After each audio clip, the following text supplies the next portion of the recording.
y un experto en copiar lo que en el cielo se establece. Amén.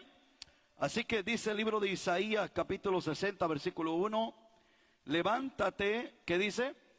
Y resplandece, porque ha venido tu luz y la gloria de Jehová ha nacido sobre ti. Porque he aquí que las tinieblas cubrirán la tierra y oscuridad las naciones. Mas sobre, ¿qué dice? Mas sobre ti amanecerá Jehová y sobre ti será vista. Yo pensé que usted se iba a alegrar y iba a decir por lo menos un amén. Porque dice la Biblia en el libro de Isaías, se lo vuelvo a leer, dice, levántate y resplandece, porque ha nacido tu luz y la gloria de Jehová ha nacido sobre ti. Porque he aquí que tinieblas cubrirán la tierra y oscuridad las naciones. Pero ¿qué dice? Mas sobre ti amanecerá Jehová y sobre ti será vista su gloria. O sea que mientras la tierra está llena de oscuridad, los hijos de Dios amanece la luz del Señor y la gloria del Señor sobre nuestras vidas. Puede tomar su asiento en esta preciosa y hermosa tarde. Quiero hablar acerca bajo el tema cómo opera el imperio de las tinieblas. Cómo las tinieblas opera en esta tierra y cómo las tinieblas usa ciertos argumentos o ciertas estrategias para poder operar en contra de la voluntad de Dios y en contra de la creación de Dios. Usted y yo sabemos que todos los planes que las tinieblas levantan siempre es en contra de la voluntad de Dios. Todo lo que Él hace, todo lo que Él emprende y lo hace, lo ocasiona para poder llevarle la contraria a Dios. Desde el principio de toda la creación, cuando Satanás se rebela contra Dios, su propósito fue rebelarse a Dios, llevarle la contra a Dios y poner un reino que fuese similar al de Dios, algo que no se pudo completar. Amén. Así que, ¿cómo opera el imperio de las tinieblas? Es muy importante poder discernir cómo opera el imperio de las tinieblas y saber discernir su intención para poder derribar todo plan de Satanás en contra de nuestra vida y de la tierra. Número uno, entendiendo cómo operan las tinieblas. Miren, las tinieblas no crea que operan como muchos de nosotros pensamos en muchas ocasiones, que es un reino desordenado. Porque pensamos, o algunos piensan y dicen que el imperio de Satanás es un imperio desordenado. Es desorden por el pecado y desordenado por la inmundicia. Pero el imperio de las tinieblas, en su forma de operar, es una forma ordenada. Y es una forma que tienen estrategias, planes, propósito. Es más, ellos tienen una visión y una misión por la cual se encuentran operando en la tierra. Así que entendiendo cómo operan las tinieblas operan de una forma ordenada, similar a la forma de operar en los cielos. Debemos de recordar que todo su ejército fue instruido en el cielo. La tercera parte de los ángeles que fueron caídos fueron instruidos en el mejor escuadrón, en el cielo. Amén. Porque antes servían a los escuadrones del cielo. Para eso utiliza ciertas estrategias. Nótese esto. Dijimos que el imperio de las tinieblas es un imperio que tiene cierto orden en su forma de operar, aunque en su forma espiritual sea lo más desordenado que haya. Son dos cosas muy diferentes. Desorden en el ámbito espiritual, santidad no hay, no existe respeto, no existe hermandad. No existe, en el imperio de las tinieblas no existe una limpieza, cómo poder presentarse ante Dios. En ese punto es desordenado, pero en la forma de operar es una forma ordenada y muy similar a la forma del cielo. Amén. Ahora nótese, quiero hablar acerca de esa forma de operar antes que vayamos a dar ciertas estrategias que él utiliza. ¿Cómo está formado el gobierno de Satanás? Si está anotando, anótelo. ¿Cómo está ordenado el gobierno de Satanás? En Efesios capítulo 6, versículo 12 al verso 13, usted se encuentra una forma de operar de Satanás, y esa forma de operar es muy similar a la forma del cielo. Dice, porque no tenemos lucha contra ¿qué? Contra sangre y carne, sino contra principados, contra ¿qué? Potestades, ¿y qué más? Y los gobernadores de las tinieblas, ¿qué más tenemos? De este siglo, contra huestes espirituales, ¿de qué? De maldad. Mire esto, las regiones celestes. Por tanto, tomad toda la armadura de Dios para que podáis resistir en el día ¿qué? En el día malo. Y habiendo acabado todo esto, estar ¿qué? Firmes. ¿Qué es lo que nos expresa la Biblia o la Escritura acerca de las tinieblas? Que no tenemos lucha contra ¿qué? Contra carne ni sangre, sino contra huestes, contra principados, potestades, gobernantes, contra espíritus. ¿Sabían ustedes que usted y yo no peleamos contra ninguna carne ni con ninguna sangre, sino que peleamos contra huestes espirituales? Y déjeme decirle, huestes poderosas. Voy rápido. Nuestra lucha no es contra cuerpos, ni enojarnos, ni resentirnos. No es esa la lucha esencial, ni el punto esencial por el cual nosotros peleamos con alguna persona cuando el problema es más profundo. No es un problema de personalidad, va mucho más allá. Diga conmigo, es un problema espiritual. Esa es la guerra que se obtiene, un problema espiritual. Eso es algo espiritual, no es algo que se mueva en lo terrenal, sino que se mueve en lo espiritual. Tienen un comandante, tienen alguien que los guía, alguien que los domina y lo gobierna, y ellos obedecen la voz que a él se lo gobierna. Miren qué significa lucha. Lucha se refiere a la lucha grecorromana, donde está envuelto la mente, la voluntad, el cuerpo. Era tan intensa que una de las personas salía muerta por esto. Las luchas que se obtienen no son visibles, son dentro en la mente. Las huestes nunca van a pelear con usted visiblemente, pero sí van a bombardear su mente. Van a tratar de gobernar su mente. ¿Por qué? Porque al gobernar su mente, lo gobernó todo de usted. Porque si nosotros no podemos gobernar nuestra mente, nuestro corazón, entonces no podemos gobernar nada de nuestra propia vida. Entonces, nótese esto. Se compone principados. Principados en griego es arge. Literalmente significa gobernador. De ahí se deriva la palabra arcángel. Un arcángel gobierna sobre otros ángeles. Cuando alguien llegaba a ser gobernador, era considerado un príncipe. Un príncipe ejerce dominio sobre otros ángeles de rango menor. Eso es un principado. Un príncipe que gobierna sobre ¿qué? Tiene una jerarquía. Y su jerarquía es ser príncipe. Un gobernador gobierna sobre multitudes de ángeles que están a su mando. Entonces, mire esto. ¿Está notando? Potestades y autoridades es lo mismo. Cada principado tiene un área de autoridad sobre la que gobierna. Tiene autoridad sobre un territorio o sobre una ciudad. Por eso usted mira que en las ciudades, países enteros o ciudades, o usted se da cuenta, estados son gobernados por este tipo de principados y gobiernan tanto que por ende se pierden. Usted ve en los estados, California, nuestro estado de Seattle, vemos cuántos homeless en las calles, algunos drogados, otros sin casa. Vemos nosotros que hay estados o países donde las familias son disfuncionales completamente, donde vemos que se legaliza la droga, se legaliza todo lo que quieran. ¿Por qué? Porque cuando un principado gobierna un territorio, ese territorio lo pelean hasta poner la voluntad que el jefe de su ejército les está imponiendo. Traer, diga conmigo, desorden. Ese es el propósito por el cual los principados o potestades se mueven, para traer desorden. ¿Para qué? Para llevarle la contraria a Dios del orden que Dios puso en la tierra. Ahora, si Dios pone amor, ¿qué hacen los principados? Ponen odio.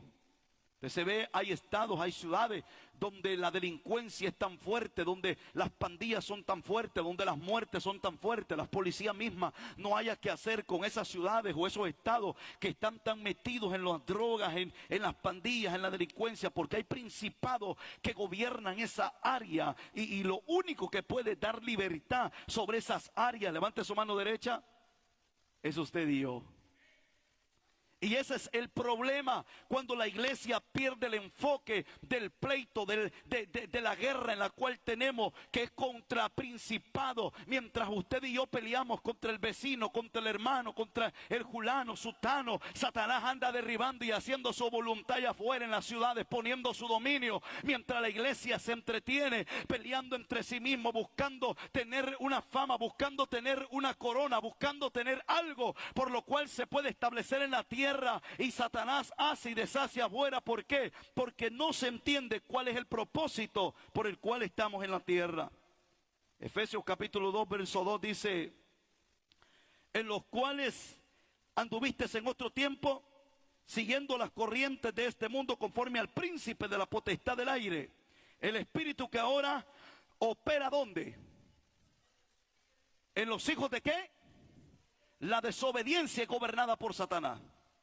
Si usted se da cuenta, dice que son los que operan en los hijos de desobediencia, que antes nosotros fuimos gobernados por ellos. ¿Alguien está acá? ¿Cuándo fuimos libres? Cuando nos bañamos, nos limpiamos, cuando nosotros decidimos sellar el contrato, romper el contrato y aceptar que hoy nos gobierne Jesucristo en nuestra vida. La palabra Satanás significa uno que se opone a los propósitos de Dios. Eso significa la palabra Satanás. Uno que se opone a los propósitos de Dios y su pueblo. Cuando Satanás se opone al propósito de Dios, también se opone al pueblo de Dios. Siempre va a intentar golpear a Dios con los hijos de Dios. Siempre su guerra será con los hijos de Dios, nosotros. Él intentará pelear, oponerse a todo lo que es de Dios. La arma, miren, número uno de Satanás es la culpa. ¿Sabía usted que esa arma es muy común en esta tierra? La culpa. La culpabilidad. Apocalipsis capítulo 12 verso 10 dice: entonces una gran voz en el cielo que decía: ahora ha venido la salvación, el poder y el reino de nuestro Dios y la autoridad de su Cristo, porque ha sido lanzado fuera ¿quién? El acusador de nuestros ¿quiénes? De nuestros hermanos, el que los acusaba delante de nuestro Dios día y noche, sin descanso. Sin descanso, sin descanso. Ahora, yo le voy a decir algo. Él no puede más irte a acusar delante de Dios, pero sí puede sembrar culpa en ti. Él no puede más ir, porque ¿qué dice? Él fue arrojado. Él no puede irte a acusar, pero sí puede meter culpa en nosotros. Sí puede hacernos creer culpables.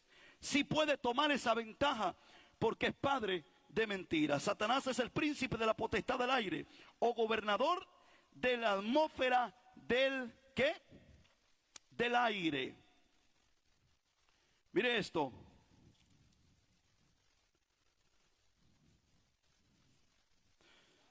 Ojo con esto.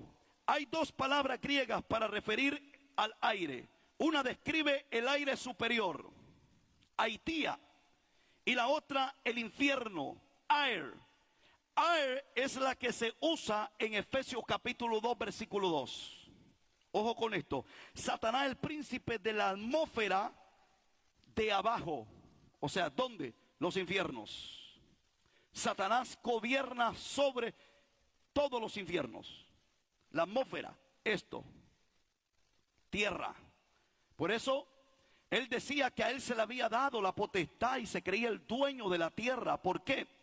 Porque él se creía el príncipe de la tierra. ¿Sobre quién gobierna? La pregunta, ¿sobre quién gobierna? Sobre los hijos de desobediencia. ¿Quién le da la oportunidad al gobierno de Satanás que gobierne? La desobediencia. Por eso el profeta Samuel le dijo al rey Saúl: ¿acaso Jehová se complace en sacrificios y víctimas? A contrario, que le obedezcan. Porque la desobediencia abre puertas. ¿Para qué? Para que Él gobierne nuestras vidas. Colosenses capítulo 1, verso 13 dice: el cual nos ha librado de la potestad de las tinieblas y trasladado, ¿dónde? ¿Dónde? Al reino de ¿quién? De su amado Hijo. ¿Cuántos están en ese reino? Por eso la luz nació sobre nosotros. Porque aunque la tierra se llene de oscuridad, siempre habrá una luz que es Cristo en nosotros. Alguien está aquí hoy en esta tarde. Que aunque la tierra se llene de oscuridad, aunque hayan hijos de desobediencia, pero hay una luz que cubre a los hijos de Dios, sabiendo de que estamos apartados para Dios. Que el que nos gobierna no es Satanás, sino que nos gobierna Jesucristo. Su reino inmutable, inmovible, su reino que sobrepasa todos los reinos de esta tierra, del cielo y todo lo que hay. ¿Por qué? Porque Él nos trasladó, nos pasó de esas tinieblas a la luz. Nos trasladó del reino de las tinieblas al reino de su luz admirable. Y por ende, nosotros somos gobernados por Jesucristo. En el área que camina en desobediencia es el área que Satanás es tu príncipe. Cuando caminamos en desobediencia, el príncipe de esa desobediencia se llama Satanás. Miren lo que dice el Job capítulo 41 verso 34. Libro de Job capítulo 31 verso 41 verso 34. Cuando lo tenga me da un amén. Miren lo que dice la palabra del Señor: menosprecia toda cosa alta, es rey sobre todos los soberbios. Satanás tiene autoridad sobre todos los soberbios, orgullosos, testarudos, rebeldes y egoístas. Él se convierte rey sobre todos ellos. Mire esto, ¿sobre quiénes? ¿Qué dice? Soberbios, orgullosos, testarudos, rebeldes y egoístas. ¿Por qué? Porque Él es el príncipe de ese gobierno. Cuando abrimos esas puertas en nuestro corazón, abrimos puertas. Y nosotros en muchas ocasiones culpamos al enemigo. Ay, es que Satanás es tan duro. ¿Qué duro va a ser? Satanás no puede meterse a usted ni a su casa si usted primero no le abre la puerta. Porque abrimos puertas que permiten de que Él entre a nuestra vida, que gobierne nuestro ser, que gobierne nuestros pensamientos, que gobierne todo nuestro caminar. Pero ¿cuál es el problema? Abrir puertas. Nosotros mismos le cedemos y abrimos puertas, y es lo que la humanidad, el mundo ha hecho por hace miles de años: abrirle las puertas al enemigo, al odio, al ego, al orgullo. Cada vez que abrimos esas puertas a la mentira, a la falsedad, le estamos abriendo la puerta y dándole el permiso a Satanás de que gobierne todo nuestro ser. La diferencia entre el señorío de Satanás y el de Jesús es que Satanás gobierna por manipulación. Satanás gobierna por manipulación. Por eso la manipulación es de Satanás. La manipulación no es del Señor. Manipulación, opresión y yugo. Tres herramientas que Satanás usa. Manipula, el yugo, ¿qué más dijimos? Y oprime. ¿Por qué razón? Cuando ya Él, mira esto, te manipula. Cuando Él empieza a manipularte, luego hay un yugo que es puesto. Y cuando el yugo es puesto, ¿cuántos aquí han arado bueyes? O han visto bueyes que pasaron por su colonia, o sus abuelos, su papá. A los bueyes se les pone un yugo. ¿Por qué razón? Porque ese yugo se les pone acá y al otro buey acá. Porque el buey, si no tuviese ese yugo, va donde él quiere. Pero ese yugo le permite que el que va en la carreta o en el carro atrás del buey lo vaya dirigiendo, y los dos tienen que ir al mismo lugar. ¿Por qué? Porque no es por voluntad de ellos, es porque alguien los está guiando, porque tienen un yugo. El yugo de esclavitud. Y la humanidad por años, por generaciones, ha sido oprimida, manipulada, y ha tenido un yugo que no permite decidir, no permite tener sus propias decisiones en la tierra, ni tomar decisiones a favor de su vida, ni de su familia. Personas que dicen, yo como deseara de tomar, como deseara de ser un borracho, toma 7 días a la semana, otros toman 6 días. Yo tenía un tío que tomaba 14 a 16 días, y él empezó tomando como muchos de nosotros. No, yo soy un bolo social, tomo 2 veces a la semana, tomo 1 vez a la semana, pero de repente él tomó 14 a 16 días. Y cuando él se sanaba por un momento, le decía a mi mamá, Chele, porque Chele le decía a mi mamá, yo como quisiera dejar de tomar, porque yo sé que soy un hombre de negocio. Mi tío era un hombre emprendedor, él era un ganadero, pero de negocios. Pero la bebida lo tenía en el piso por 14 o 16 días.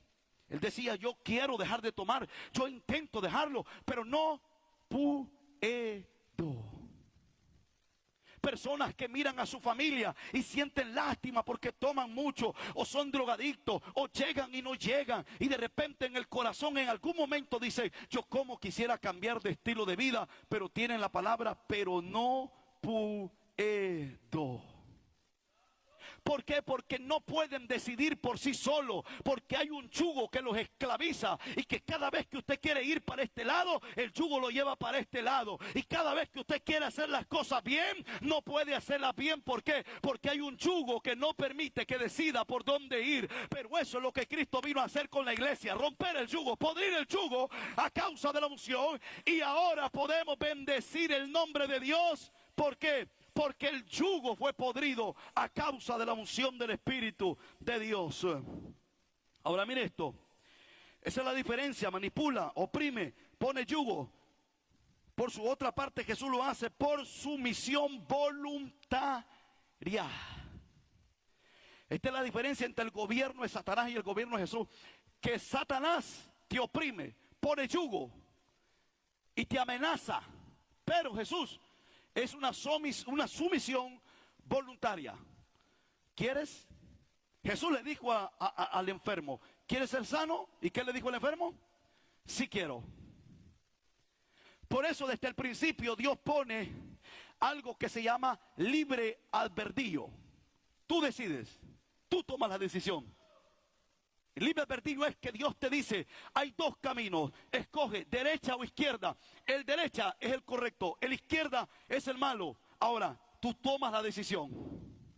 Ahora, pero Él te explica, en el bueno, aunque sea muy torpe, no te perderás. La Biblia lo dice, pero en el malo te vas a encontrar que no decides por ti. Porque si hay algo que Satanás es experto, es en la mentira. Te dice bienvenido, te muestra un paisaje hermoso, te muestra un disfrute hermoso, y de repente tú dices, wow, yo cómo voy a seguir a Dios si mire qué tan lindo es el mundo. Pero de repente cuando te encuentras que el mundo pudo contigo, te das cuenta que tomaste la peor decisión. ¿Por qué? Porque Él te ofreció algo incorrecto. Gobernadores de las tinieblas son ángeles malos de menor rango. Los gobernadores son ángeles malvados, malos, pero son de menor rango que los principados. Huestes espirituales de maldad en regiones celestes. Regiones celestes se puede traducir como en el cielo. Mire esto. Dios no comparte su gloria, diga conmigo, con nadie. Mucho menos Dios comparte su trono. Dios no comparte su trono. Entonces, ¿qué dice de los cielos? Si Dios no comparte su gloria y Dios no comparte su trono, ¿cómo es que Satanás se mueve en los cielos? Vaya conmigo a 2 Corintios capítulo 12, versículo 2. Dice la Escritura: conozco a un hombre en Cristo que hace 14 años, si en el cuerpo no lo sé, dijo Pablo, si fuera del cuerpo, no lo sé, Dios lo sabe. Pero ¿qué dice? Fue arrebatado ¿hasta dónde? Al tercer cielo. Ojo con esto. ¿Dónde fue arrebatado? Al tercer cielo. Primer cielo es donde se está puesto el sol, la luna y las estrellas. Ese es el primer cielo. Lo que usted y yo podemos ver. Primer cielo, ¿dónde? Estrellas, lunas. Ese es el primer cielo. Y ahí es donde se mueve Satanás. Ese es su territorio. Segundo cielo es donde habita Satanás y sus ángeles. Segundo cielo es donde habita Satanás y sus ángeles. Primer cielo lo vemos, estrellas, luna, sol. Segundo cielo, esa es la habitación de Satanás. Es una zona celeste. Ahora, tercer cielo es donde Dios habita. Es donde nadie puede llegar. Hace muchos años Rusia intentó mirar qué había más allá del segundo cielo y se encuentra que no pudieron ver más que solo una luz. No los dejaba ver más que una luz. ¿Por qué? Porque nadie puede llegar hasta el tercer cielo. Ahora mire esto. Vaya conmigo.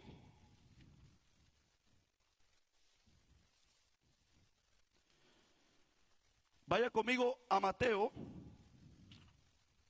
capítulo 12, versículo 25. Mateo capítulo 12, verso 25 al 28 dice: sabiendo Jesús, mire cómo los demonios gobiernan sobre la tierra. Sabiendo Jesús los pensamientos de ellos, les dijo: todo reino dividido contra sí mismo es asolado, y toda ciudad o casa dividida contra sí misma no permanecerá. Y si Satanás echa fuera a Satanás contra sí mismo, está dividido. ¿Cómo pues permanece su reino? Y si yo echo fuera a los demonios por Beelzebú, ¿por quién los echan vuestros hijos? Por tanto ellos serán vuestros jueces. Pero si yo por el Espíritu de Dios echo fuera a los demonios, ciertamente ha llegado a vosotros el reino de Dios. O sea que en el reino de Satanás, o el imperio de Satanás, los rangos que hay, nadie se puede sobrepasar de sus rangos. ¿Por qué? Porque no se puede, porque se dividen. A un principado, un ángel no le puede dar orden. ¿Por qué? Porque hay jerarquías, y eso es lo que Satanás copió del cielo, la jerarquía, que es tener un gobierno sobre los ángeles. Ahora nótese, Beelzebú. ¿Qué significa Beelzebú? Príncipe de los insectos o de las mascotas. Que Beelzebú se cree que es el mismo diablo. Por eso le digo, tú sacas del príncipe los demonios, un principado. Sacas, echa fuera. Y Jesús le dijo, si yo los echo en el nombre de Beelzebú, entonces, ¿qué estamos haciendo acá? Pero yo los echo en el nombre del Espíritu, dijo Jesús. Y eso dice, el reino de los cielos se ha acercado. Amén. La principal señal o manifestación visible del choque entre dos reinos es la liberación. En la liberación se va la supremacía y el poder del reino de la luz, su fuerza y su autoridad. Cada vez que hay una guerra en esta tierra entre demonios y ángeles, usted y yo sabemos quiénes ganan siempre. Cuando hay manifestaciones, ¿cuántos hemos tenido la experiencia de manifestaciones de demonios? Yo he tenido muchas. Pero al final de cuentas, quien gana es el Espíritu del Señor. Porque nosotros fuimos puestos en la tierra para libertar los cautivos, no para cautivarlos más, para soltarlos, sus opresiones, para traer libertad sobre ellos. Entonces, cuando usted entiende el propósito por el cual está en la tierra, usted deja de perder su tiempo con el vecino, con el hermano, con mengano, con sutano, y usted se pone a pelear con realmente los que tenemos que pelear. ¿Estamos acá? Ahora, mire, Jesús en la cruz le dio al diablo una derrota eterna, permanente, irrevocable. ¿Cuándo fueron vencidos totalmente el imperio o el reino de las tinieblas? ¿Dónde fue esa guerra? En la cruz. En la cruz del Calvario, el libro de Hebreos dice de que por cuanto sus hijos participaron de carne y sangre, él también participó de lo mismo, para destruir, ¿por medio de qué? De la muerte al que tenía el imperio de la muerte. Esto es al diablo.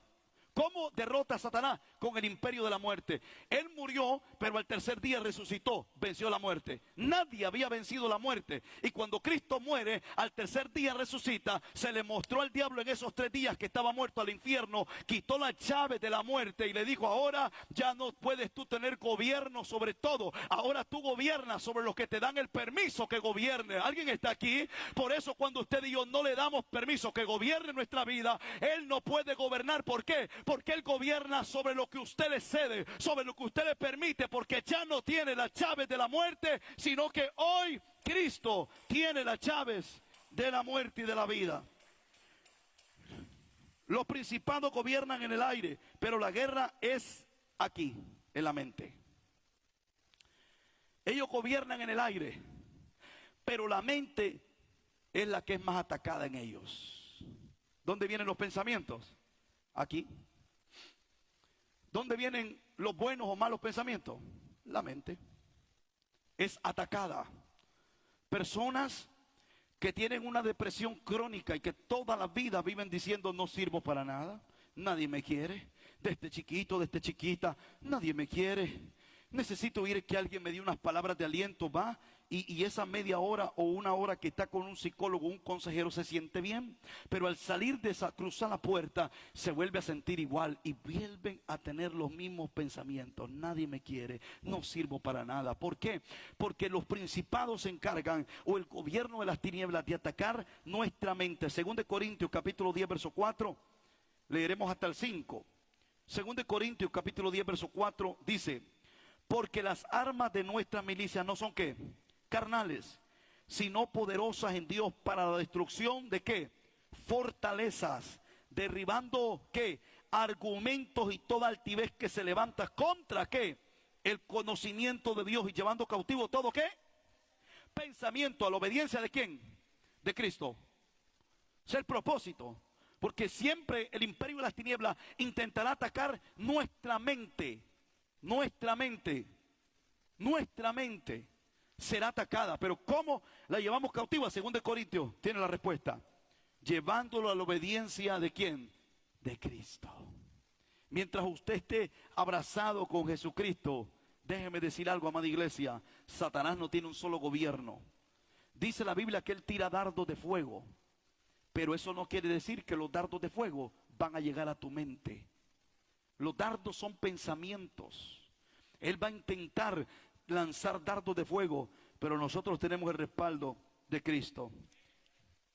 Mire, la palabra argumento, altivez, conocimiento, pensamiento, el original dice argumento, filosofías, razonamiento, pensamiento. Entonces la guerra se encuentra en una sola área, y es la mente. Esta mente es la que es más atacada por las tinieblas. ¿Por qué? Por si él gobierna la mente, él lo gobernó todo. Lo alcanzó a gobernar todo. Mire cómo opera Satanás. Tiene un ejército muy ordenado. Pero ¿cómo él intentará gobernar la mente o el corazón de los hijos de Dios? ¿Cómo él intentará poder gobernar nuestra vida? Diga conmigo: con el engaño. Satanás siempre va a intentar engañarte. Su primera estrategia es el engaño. Con el engaño él trata de revertir lo que el Señor nos ha dicho. Dios, aunque Él es un Dios perdonador, pero Dios nos exige. O sea, Dios te dice: mira, obedéceme, sé obediente. ¿Qué es lo que Satanás te va a decir? ¿Para qué le obedeces a Dios? No que Él murió en la cruz y pagó por ti, en la cruz derramó su sangre. No le obedezcas, al cabo Él te va a perdonar. ¿Cuántos han escuchado eso? Al cabo que salvo, siempre salvo. Peques o no peques, tú ya confesaste a Jesús. Entonces Satanás intentará siempre revertir lo que Dios dijo. Génesis capítulo 3 versículo 1, ¿qué dice? Pero la serpiente era astuta más que todos los animales del campo que Jehová Dios había hecho, la cual dijo a la mujer: con que Dios os ha dicho, no comáis de todo árbol del huerto. Le sale con una pregunta. Y la mujer dice, y la mujer respondió a la serpiente: del fruto de los árboles del huerto podemos comer. Pero le dijo: pero del fruto del árbol que está en medio del huerto, dijo Dios, no comeréis de él, ni le tocaréis, para que no muráis. Entonces aquí vino el engaño. ¿Qué le dijo? Entonces la serpiente le dijo a la mujer: no moriréis. Dios te está mintiendo, no vas a morir. ¿Qué le dijo? No moriréis. Mire esto: sino que sabe Dios que el día que comáis de él, serán abiertos vuestros ojos y seréis como Dios, sabiendo el bien y sabiendo el mal. Y sabía usted que el hombre ya era como Dios. Sabía que Adán y Eva, Dios se paseaba en medio de ellos, podían verlo. Eran santos, podían mirar a Dios, caminar con Dios, hablar con Dios. Pero Satanás revierte eso y le dice: tranquilo, no vas a morir. Y mucho menos Dios te está mintiendo, porque si tú comes de ese árbol, tú serás como Dios. Pero el hombre ya hablaba con Dios y caminaba con Dios en el Edén. Entonces Satanás siempre tratará de ¿qué? De engañar, el engaño. Según de Tesalonicenses capítulo 2 verso 8. Ataca nuestra, ¿qué dijimos? Mente. Según de Tesalonicenses 2:8. Y entonces se manifestará aquel inicuo a quien el Señor matará con el espíritu de su boca y destruirá con el resplandor de su venida.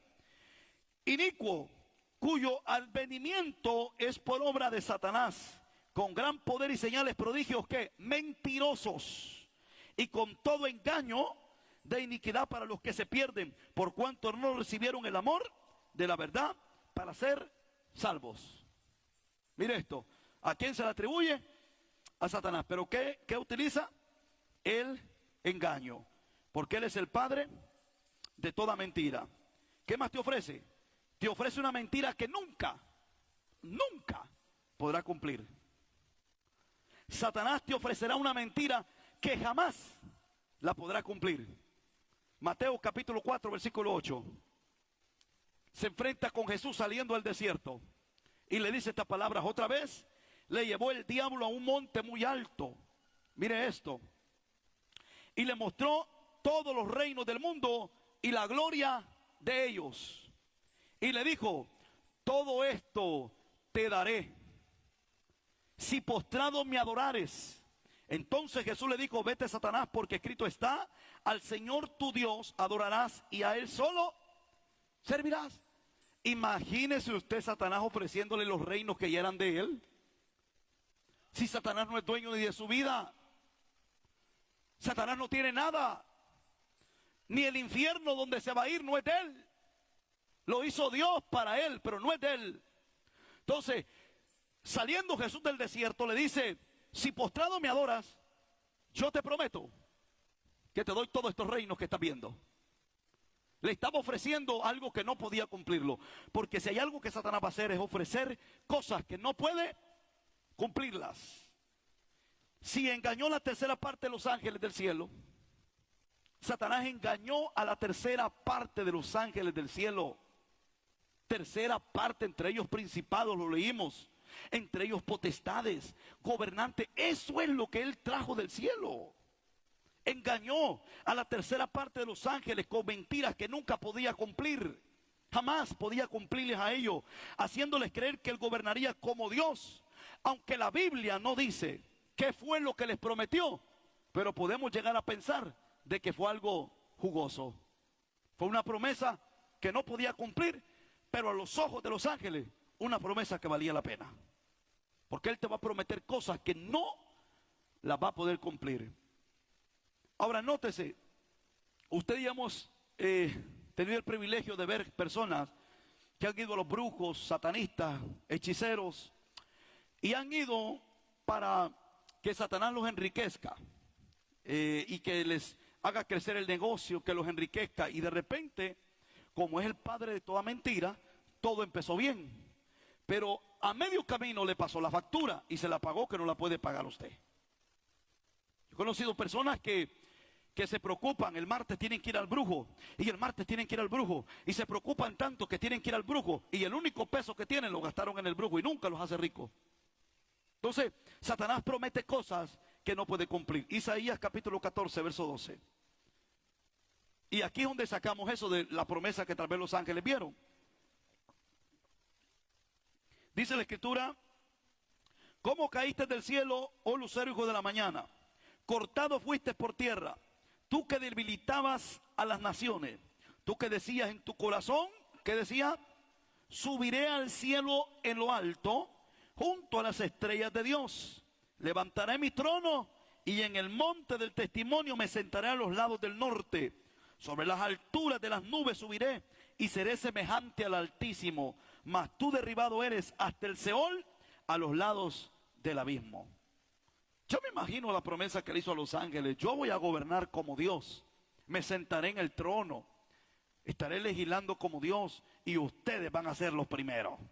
Yo me imagino a Satanás diciéndole a los ángeles, ustedes serán los que van a ser ricos como yo. van a gobernar como yo, no van a sufrir, van a pasarla todo bien. Miren, no van a tener que estar sujetos a Dios. Y ahora nos encontramos que los demonios sufren. Algunos de ellos están encarcelados en prisiones de oscuridad. Porque la promesa nunca se las pudo cumplir. Porque nunca pudo llegar al cumplimiento, porque Él promete cosas que no va a poder cumplir. Ahora, mire esto. Debemos de recordar que Satanás es el padre ¿de qué? De la mentira. Siempre va a venir contigo con mentiras. Juan capítulo 8, verso 44. Dice la escritura, vosotros sois de vuestro padre el diablo. Y ¿sabe a quién le estaba hablando Jesús aquí, verdad? A los religiosos de ese tiempo. No les estaba hablando a los samaritanos, no les estaba hablando a los religiosos. A los que creían que tenían la verdad, los únicos en la tierra, la única Coca-Cola. Vosotros sois de vuestro padre el diablo y los deseos de vuestro padre queréis hacer. Él ha sido homicida desde el principio y no ha permanecido en la verdad porque no hay verdad en él. Cuando habla mentira de lo suyo habla porque es que mentiroso. ¿Y qué más? Padre de mentira. O sea que él va a tratar de mentir siempre en cada área para tratar de convencer a usted y a mí de que él tiene la razón. Ataca con los débiles. Mire, esto es otra cosa que Satanás hace. Ataca a los débiles y cansados en los escuadrones del Señor. Por eso como iglesia debemos de entender que en la iglesia va a haber gente cansada. ¿Alguien está aquí? En la iglesia va a haber gente débil. ¿Alguien está aquí? Ahora, cuando usted mira a un débil o mira a un cansado, usted no lo tiene que señalar ni pisotear. ¿Sabe lo que tienen que hacer? Agarrarlo en la mano y llevarlo junto con usted. ¿Por qué razón? Porque hoy usted se va a encontrar en su mejor apurreo. Wow, usted hoy se encuentra que bota rayos, hace Dios mío. Usted se siente como alguien poderoso en la tierra. Y van a haber días que usted se va a levantar, que ni levantarse de la cama quiere. Entonces en la iglesia van a haber personas que están en su mejor apogeo, pero también habrán personas que estarán pasando y viviendo lo peor de su vida. Y esos son los que Satanás ataca. Deuteronomio 25, 17. Libro de Deuteronomio capítulo 25, verso 17 dice, acuérdate de lo que hizo Amalek contigo en el camino cuando salías de Egipto, de cómo te salió al encuentro en el camino y te desbarató la ¿qué? La retaguardia de todos los débiles que iban detrás de ti cuando tú estabas cansado y trabajado y no tuvo ningún temor de Dios. Mire esto. Por tanto, cuando Jehová tu Dios te dé descanso de todos tus enemigos alrededor, en la tierra que Jehová tu Dios te da por heredad, para que la posea, borrar de la memoria de Amalek de todo del cielo, no que se olvide. Ahora, ojo, tenemos entendido que habrán débiles, cansados, gente frustrada, gente rendida. Pero el punto de esto es que Satanás siempre va a intentar atacar a los que van en la retaguardia, a los que van atrás, a los que se han quedado cansados. Ahora, ojo, ¿qué dice la Biblia? Que le dijo a Moisés, le dio una orden, borra de la memoria a Amalek. ¿Cómo se borran de la memoria? Es una guerra espiritual, no terrenal.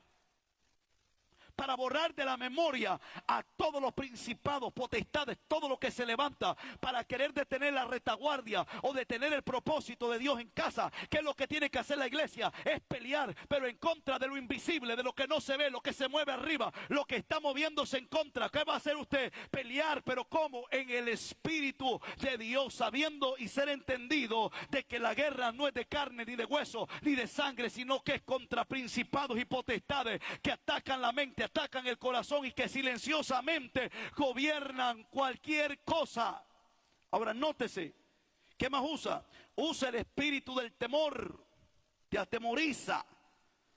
El espíritu del temor te paraliza, te hace estancarte, te hace estar en un solo lado.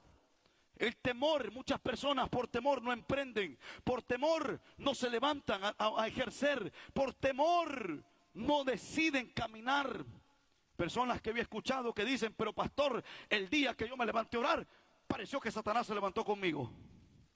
Y tuvieron temor y no lo volvieron a hacer, porque sucedió algo, pasó algo. Entonces el temor Mire, y de esa manera el temor toma el control del corazón y nos debilita en el poder sobrenatural de Dios. Cuando el temor llega, cuando el temor se siembra en el corazón, usted pierde toda autoridad. Cuando el temor llega, usted perdió toda autoridad. ¿Por qué? Porque en el temor Dios no cabe. Dios no está en el temor. Ahora, cuando el temor llega, usted pierde toda autoridad espiritual. Todas las manifestaciones se detienen. La fe se cae. La esperanza se va. ¿Cómo usted va a hablar en fe si hay temor? Porque el temor te paraliza. El temor te deja estancado. Al final de cuentas, vive atemorizado toda la vida, pensando, ¿será que podré lograrlo? ¿Será que podré hacerlo? Tal vez fracasaste en algo, pero levántate y vuélvelo a hacer, porque tal vez mañana no vas a fracasar en ese algo. Tal vez te fue mal en alguna cosa, cierta circunstancia, pero eso no quiere decir que mañana que lo vuelvas a intentar, vuelvas a pasar por la misma situación. ¿Por qué? Porque cuando tú aprendes a echar el temor fuera, tú estás diciéndole a Dios, Señor, yo creo, confío en tu palabra, en tu verdad, que tú me llevarás hacia el propósito.